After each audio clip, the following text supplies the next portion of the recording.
ഈ തെരഞ്ഞെടുപ്പിലെ ഏറ്റവും ഗ്ലറിംഗ് ആയിട്ടുള്ളൊരു ഫാക്റ്റ് വോട്ടർമാർ ഞങ്ങൾ ആർക്ക് വോട്ട് ചെയ്തെന്ന് പറയാൻ മടിക്കുന്നു എന്നുള്ളതാണ്.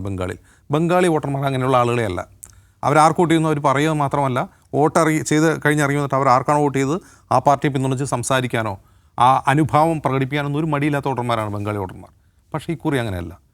ഒരു തരം ഡെഫനിങ് സൈലൻസ് വോട്ടർമാർക്കിടയിൽ ഉണ്ടാകുന്നു എന്ന് അവിടെ നിന്ന് റിപ്പോർട്ട് ചെയ്യുന്ന മാധ്യമപ്രവർത്തകർ പറയുന്നു. അത് അവരോട് ചോദിക്കുമ്പോൾ നിങ്ങൾ ഏത് പാർട്ടിയിലേക്കാണ് പ്രവർത്തിക്കുന്നത്, ഈവൻ കൊടി പിടിച്ച് ഒരു പാർട്ടിയുടെ റാലിയിൽ പോകുന്ന ആളോട് സംസാരിക്കാൻ ചെല്ലുമ്പോൾ പോലും അവർ മടിയോടെ പിന്തിരിഞ്ഞു പോകുന്നു, മുഖം തിരിക്കുന്നു. അങ്ങനെ ദൃശ്യങ്ങൾ നമ്മൾ കാണുന്നു.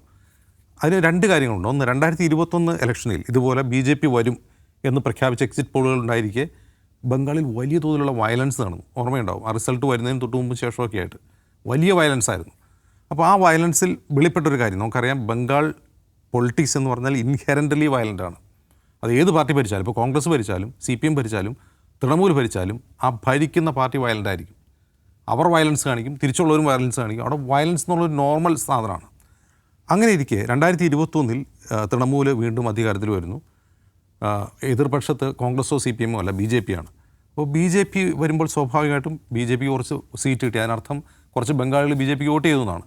അപ്പോൾ BJPക്ക് വോട്ട് ചെയ്യുമ്പോൾ BJPയെക്കുറിച്ചുള്ള തൃണമൂലിൻ്റെ ആരോപണം എന്താണ്? അവർ ബംഗാളികളെ അല്ല, അവർ പുറത്തുനിന്ന് ബീഹാറിൽ നിന്ന് UPയിൽ നിന്ന് വന്നവരാണ്, അവർ പുറത്തു നിന്നുള്ള രാഷ്ട്രീയം പറയുന്നവരാണ്. എങ്കിൽ അങ്ങനെ പുറത്തുനിന്ന് വന്നവർക്ക് വോട്ട് ചെയ്ത ആളുകളോട് തൃണമൂൽ കോൺഗ്രസ് അണികൾ എങ്ങനെ പെരുമാറും എന്ന് പ്രെഡിക്റ്റ് ചെയ്യാനോ അതിനെക്കുറിച്ചുള്ള ആശങ്കയാണ് യഥാർത്ഥത്തിൽ കഴിഞ്ഞ ഇലക്ഷനിൽ ഉണ്ടായിരുന്നത്. BJPക്ക് വോട്ട് ചെയ്ത ആളുകൾ പറയുന്നത് ഇലക്ഷൻ കഴിഞ്ഞ് കഴിഞ്ഞപ്പോൾ ഒരാളെയും കാണുന്നില്ല. ഇവിടെ ക്യാമ്പയിന് വന്ന ആളുകൾ, ഇവിടുത്തെ ലോക്കൽ ലീഡർമാരൊന്നും കാണുന്നില്ല. അവർക്ക് ബീഹാറിൽ നിന്ന് വന്നവരാണ്. ബീഹാറിൽ നിന്ന് ഇവിടെ ക്യാമ്പയിന് വന്നു, അവർക്ക് തിരിച്ചുപോയി.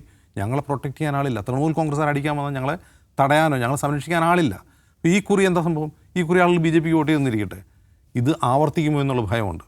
ഞങ്ങൾ BJPക്ക് വോട്ട് ചെയ്താൽ തൃണമൂലുകാരതല്ലോ എന്നുള്ള ഭയമുണ്ട്. ഇനി BJP എങ്ങനെ അധികാരത്തിൽ വന്നാൽ തൃണമൂലുകാർക്ക് വോട്ട് ചെയ്തവർക്കും പേടിയാണ്. അവരാണ് അധികാരത്തിലെങ്കിൽ ഈ സൈക്കിൾ ഓഫ് വയലൻസ് ആവർത്തിക്കും. ആരാണ് അധികാരത്തിൽ വരുന്നത് അവർ വയലൻസ് അഴിച്ചു വിടും. അപ്പോൾ തൃണമൂലിനാണ് വോട്ട് ചെയ്തതെന്ന് പറഞ്ഞാൽ ഇവിടുന്ന് അടി കിട്ടും. അപ്പോൾ യഥാർത്ഥത്തിൽ എക്സിറ്റ് പോളുകൾ തെറ്റാനുള്ള കാരണം ഇതാണ്. കഴിഞ്ഞ ഇലക്ഷനിലും ഈ ഇലക്ഷനിലും കാരണം ആളുകൾ ഇത് പറയുന്നില്ല ആർക്ക് ഔട്ട് ചെയ്യുന്നത്.